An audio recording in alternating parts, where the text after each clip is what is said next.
Hello everyone. Do हे क्रियापद अगदी कॉमन. डू म्हणजे करणे. आता या डू या क्रियापदाचे अनेक उपयोग, आज 9 उपयोग आपण या व्हिडिओत पाहणार आहोत. पूर्ण व्हिडिओ पहा, कारण का शेवटपर्यंत तुम्हाला सगळे उपयोग एकतर समजतील आणि ऍक्च्युअल बोलताना अतिशय उपयोगी पडतील. डू आणि डज याचे 9 उपयोग. मी Vinaya Tembe. Welcome to my channel English speaking मराठीतून अँड थ्रू इंग्लिश. आणि आज आपण बघतोय uses of do or does.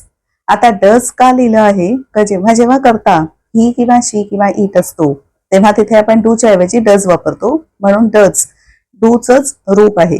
म्हणून ही शी इट करता असताना डज, आय वी दे आणि यू हा करता असताना डू. डू म्हणजे करणे. युजेस उपयोग. सगळ्यात पहिला उपयोग आता ऑफकोर्स मेन वर्ब, मुख्य क्रियापद. कधी जेव्हा ऍक्शन असते, क्रिया काहीतरी करतो, तेव्हा ते मुख्य क्रियापद असतं डू. आणि मग त्याची उदाहरणं, I do yoga daily. I do yoga daily. मी रोज योगा करते. इथे आपण डू हे क्रियापद घेतलं कारण आय हा करता आहे. तेच जर या आयच्या ऐवजी ही किंवा शी किंवा इट हा करता असेल तर आपण डज घेणार. अर्थ same. She does yoga daily. She does yoga daily. ती रोज ती रोज योगा करते. अशा पद्धतीने डू आणि does, he she it does, बस एवढाच फरक. हे पहिलं झालं मुख्य क्रियापद म्हणून. दुसरा उपयोग ऑक्झिलियरी. ऑक्झिलियरी वर्ब म्हणजे सहाय्यक किंवा सहाय्यकारी क्रियापद म्हणून सुद्धा याचा उपयोग असतो. आणि पहिला त्यातला क्वेश्चन मध्ये, प्रश्नांमध्ये आपण डू किंवा डज वापरतो. Example, do you study. Do you study. तू अभ्यास करतोस का. तू अभ्यास करतेस का. तुम्ही अभ्यास करता का. Do you study. आता हेच जर परत ही शी इट करता असेल तर आपण डज ने सुरुवात करू प्रश्नाची. Does he study. Does he study. तो अभ्यास करतो का. अजून पुढचा उपयोग ऑक्झिलरी वर्ब म्हणूनच, पण निगेटिव्ह मध्ये, म्हणजे सहाय्यकारी क्रियापद पण नकारार्थी वाक्यांमध्ये. For example, they don't ask. They don't ask. ते विचारत नाहीत. दे म्हणजे अनेक वचनी, ते किंवा त्या विचारत नाहीत. आता हे डोंट मी लिहिलंय, हा लिहिलाय कॉन्ट्रॅक्शन म्हणजे शॉर्ट फॉर्म. मी सेपरेटही म्हणू शकते. दे डू नॉट आस्क असंही आपण म्हणू शकतो.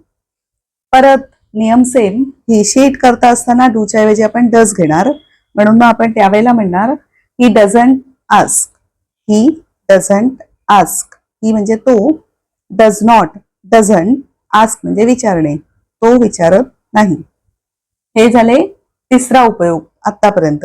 आता नंबर 4, कमांड्स. कमांड्स म्हणजे एखादी ऑर्डर देणं, सूचना देणं, आज्ञा देणं, पण पोलाइटली, पोलाइट नम्रपणे. For example, please do come. Please do come म्हणजे या, निश्चित या, कृपया. हा प्लीज न म्हणता नुसतं डू कम असंही आपण म्हणतो. डू कम, नक्की या. एखादा प्रोग्राम असेल आणि जर आपल्याला अगदी सांगायचं असेल की याच निश्चित, त्यावेळेला डू कम.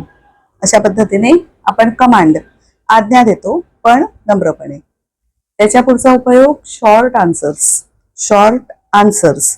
शॉर्ट म्हणजे थोडक्यात उत्तर देताना सुद्धा आपण डू आणि डज वापरत असतो. कसं, डू यू डान्स जर प्रश्न असेल, डू यू डान्स, तू डान्स करतेस का. तू डान्स करतोस का. किंवा तुम्ही डान्स करता का, नृत्य करता का. हो म्हणून उत्तर द्यायचं असेल तर येस आय डान्स असं न म्हणता आपण थोडक्यात काय म्हणतो, येस आय डू. तिथे आपण डू वापरतो. येस आय डू, हो मी करते किंवा करतो. किंवा नाही असं म्हणायचं असेल तर no I don't. No I do not. No I don't, नाही मी नाही करत. डू आणि डू, पण परत इथे ही शीट करता असेल तर नो ही डझंट, तो करत नाही. येस ही डज, तो करतो. ही शीट असताना डूच्या ऐवजी डज. आता नेक्स्ट अजून उपयोग एम्फसिस. एम्फसिस. एम्फसिसचा अर्थ भर देऊन एखादी गोष्ट जर बोलायची असेल तर आपण डू वापरतो. कसं ते पाहूया. I do need you. I do need you. मला तुझी गरज आहेच. इथे आता ऍक्च्युअली डू ची गरज असते का नेहमी आपण बोलताना, तर नाही. आपण कसं म्हणतो, आय नीड यू, मला तुझी गरज आहे. पण जर आपल्याला अगदी भर देऊन बोलायचं असेल की आहेच मला गरज तुझी, ये नक्की, तर त्यावेळेला आपण हा डू सेपरेट करतो भर देण्यासाठी म्हणून. मग त्यावेळेला आपण म्हणतो आय डू नीड यू, निश्चित ये. किंवा कोणाला जर काही शंका असेल की गरज आहे का मला तुझी खरंच, तर त्यावेळेला भर देण्यासाठी की शंका कसली घेतोयस, आय डू नीड यू, मला आहे गरज तुझी खरंच, त्यावेळेला आपण भर द्यायचा, एम्फसिस म्हणून आपण डू वेगळा काढून वाक्य लिहितो. आता नेक्स्ट उपयोग त्याचा सबस्टिट्यूट वर्ब म्हणून. सबस्टिट्यूट वर्ब म्हणजे पर्यायी क्रियापद म्हणूनही त्याचा उपयोग करतो. म्हणजे काय, उदाहरण पाहूया. She dances better than I do. She dances better than I do. She म्हणजे ती, डान्सेस नृत्य करते, बेटर म्हणजे अधिक चांगलं, दॅन आय डू मी करते त्यापेक्षा अधिक चांगलं ती नृत्य करते. आता इथे सबस्टिट्यूट कसं, तर शी डान्सेस, डान्स करणं, नृत्य करणं हे मूळ क्रियापद आहे.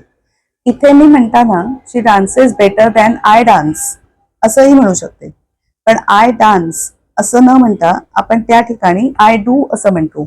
त्यावेळेला ते डान्स याचं सबस्टिट्यूट पर्यायी म्हणून आपण ते क्रियापद वापरतो. She dances better than I do. Do हे झालं सबस्टिट्यूट वर्ब डान्सच्या ऐवजी. असाही उपयोग आहे त्याचा. पाहूया पुढचा उपयोग, कॉमन एक्सप्रेशन्स. कॉमन एक्सप्रेशन्स म्हणजे अशी सहज कधीही वापरले जाणारे नेहमीचे वाक्प्रचार, त्यात बदल काही नाही, ते तसेच वापरले जातात. For example, do your best.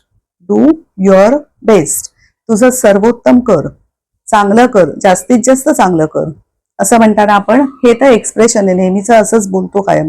Do your best ऐकलंही असेल तुम्ही भरपूर वेळा, छान कर. त्याच्यापुढे विथ म्हणजे काही काही शब्दांबरोबर, विथ म्हणजे बरोबर, डू किंवा डज हे वापरलं जातं. तर कशा बरोबर, समथिंग हा शब्द, समथिंग हा शब्द त्यावेळेला डू वापरलं जातं. एनिथिंग या शब्दाबरोबर कधी कधी डू वापरलं जातं. नथिंग या शब्दाबरोबरही डू वापरलं जातं. For example, I have nothing to do with that. I have nothing to do with that म्हणजे मला त्याच्याशी काहीही कर्तव्य नाही, मला त्याबद्दल काहीही करायचं नाहीये. नथिंग टू डू असं एक म्हणण्याची पद्धत आहे, तेव्हा आपण हा डू घेतला. नथिंग या शब्दाबरोबर डू आला. अशाच पद्धतीने समथिंग, एनिथिंग बरोबरही डू येतो. ते असे झाले एकूण 9 उपयोग. अतिशय उपयोगी असं हे क्रियापद डू. ही शीट करता असताना डज. हा व्हिडिओ परत परत पहा आणि ह्याचा उपयोग अगदी भरपूर वेळा आपण करत असतो ऍक्च्युअल बोलताना. आवडला व्हिडिओ तर नक्की लाईक करा, मित्रमैत्रिणींना, मुलांना तुमच्या शेअर पण करा आणि माझे चॅनलही सबस्क्राईब करा. Keep watching my videos. Thank you very much for watching this video today. Bye bye.